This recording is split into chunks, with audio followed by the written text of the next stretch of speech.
Oh, hey, guys. Spider-Man Homecoming. Sorry, Tom Holland, but you're not amazing. While you're a great actor and have a very bright future as Spider-Man, you'll just not be amazing. Well, now on with the movie. The title, I'm assuming, is supposed to be as if Spider-Man is home to where he belongs, and that's with Marvel and the Marvel Cinematic Universe. So he's home, that's fitting, and there's a homecoming dance in the movie, but I prefer the other reason for the title being called Homecoming. A fresh restart for Spider-Man, as he made a hell of an appearance in Captain America Civil War, and he was great. The end credits left us feeling bright about a solo Spidey film, and then we finally got one, and it was a trip. For once, Michael Keaton was in it, so if anyone wanted to see a live-action Batman vs. Spider-Man film, this is as close as it gets. One big problem with this movie is Tony Stark. And don't get me wrong, I love Robert Downey Jr., he's just as handsome and hot as Andrew Garfield, but beside that point, I don't like how he has a huge hand in everything Spider-Man does. He created his suit, for one thing, even though in the comics Spider-Man builds his own suit. Spider-Man came up with the friendly neighborhood quote, not Stark. He built his web shooters, which Spidey did on his own. And I don't really like how the suit talks to Peter and has a female voice. What the hell is that about? What if she's expecting someone like Tony Stark? I mean, imagine how disappointed she'd be when she sees me. Well, if I were her, I wouldn't be disappointed at all. Thanks, Karen. It's really nice to have somebody to talk to. Hey, how long we been here anyways? 37 minutes. What? 37 minutes? That's insane! Stark did everything for Spider-Man, and he didn't get to do anything on his own, other than make a less good-looking suit on his own. In the comics, he did everything himself. Let's keep it at that. I love that Stark's in it too, because it declares Spidey's place in the cinematic universe, but the more I see him, the less I want to see him. Also, Spider-Man is supposed to be 15 in this movie, even though Tom Holland was like 20 at the time.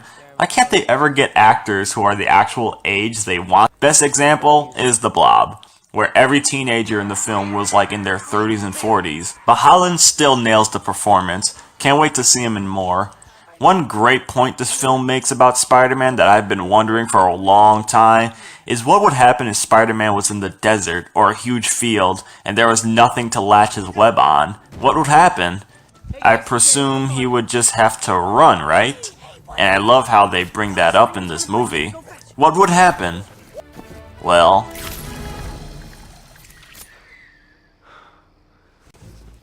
exactly. Excellent. Lots of new characters in this film that were never in the comics, like Peter's crush Liz and his best friend who is not Harry, but an odd fellow named Ed who loves building Star Wars Legos. He's pretty funny though. I'm looking at porn. Then there's Michelle, who reveals her name is MJ at the end. But there are sources saying that she's not really MJ, but whatever. Another grand highlight in this film is obviously the Vulture, who is frickin' Michael Keaton, and Liz's father, which shocked me in the theaters. Better twist than Empire Strikes Back. Haha! Moving on. I love how they don't cliche the name of the villain in this movie. Usually the name of the villain would be said by accident or as a funny joke, but here they just get right down to it and call him the Vulture. So that was good, and Keaton was great. Definitely a memorable villain.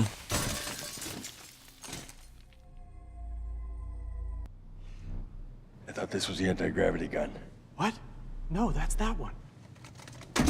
It's your typical underdog movie with the hero going through problems of his own and dealing with other bullshit that brings him down to size and rise up at the end.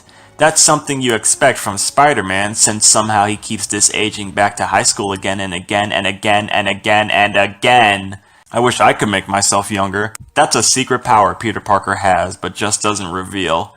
Probably the funniest highlight are all the scenes involving Captain America, where he tells us valuable lessons about getting detention, staying fit, and having the art of patience. They also bring in a great point in this movie, how people in theaters sit for hours and hours for something special to happen at the end credits, and it's just something very stupid, so they wasted all that time sitting during the credits for that. Cap brings it up, and it is brilliant. Love it. Chris Evans is great, ain't he? The end fight is a doozy, with Spider-Man rising up and proving he's the shit. Of course he's done that before, but he needs to be rebooted to do it again.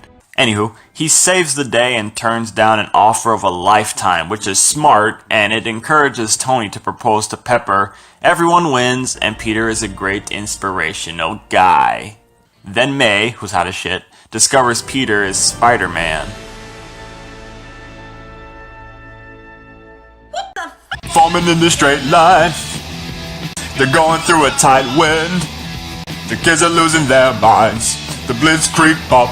So Spider-Man Homecoming, a great comeback after the universally acclaimed Amazing Spider-Man 2, it does have its downfalls with everything Tony Stark and not Spider-Man. But Keaton is great, Holland is great, Downey's hot as fuck, and I can't wait to see where the series goes next. They're piloting in the backseat. They're generating steam heat. Oscillating to the backpeak. The blitzkrieg pop. No, this is where you zip it.